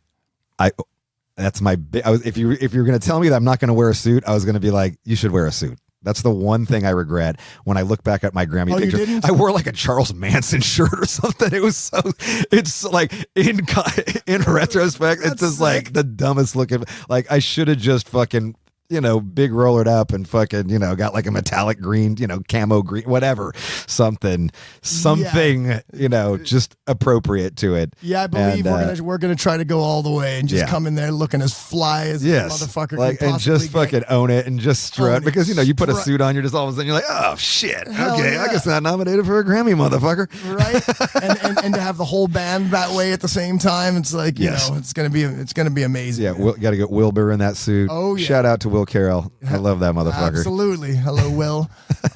But yeah, we're definitely going to the nines. We're gonna live it up for all it's worth. And you got to do the pre-parties. You got to do the after parties. They're fun. Oh yeah, we'll be milking that until it's like, all right, already. Yeah, I mean, it's years ago. Let it go. Yeah. Grammy nominated. Like, yeah, that happened. No, you get to say that forever. Yes, you do. You get to say that forever. Yes. I throw that in there every once in a while. Fucking right. If I'm cold calling somebody, like, oh yeah, just to let you know. Yeah, that's awesome. You know what? It does matter. Thank you so much for being on this. You've been amazing. Oh, thanks for having me, bro. You too, Ted. Thank you. Even though we haven't said very much, we'll get Ted on here and do his own. We'll do a Ted podcast. Please.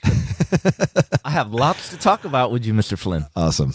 But you guys, congratulations. Such a fucking huge moment. Awesome.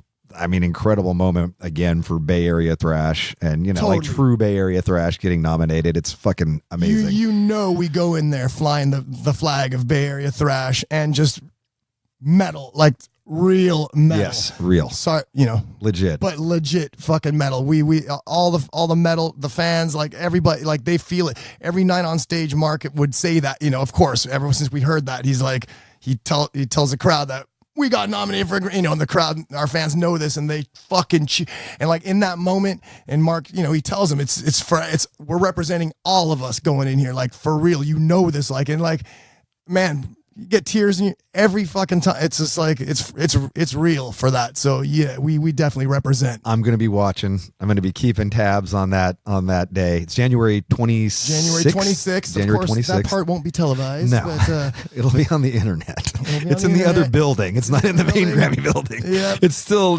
second class citizen to fucking whatever pop bullshit. Yep. Katy Perry, but you'll be there, and I'm fucking proud of you guys, man. Thanks, brother. Congratulations, and thanks again.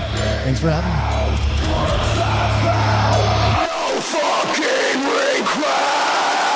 With Robb Flynn.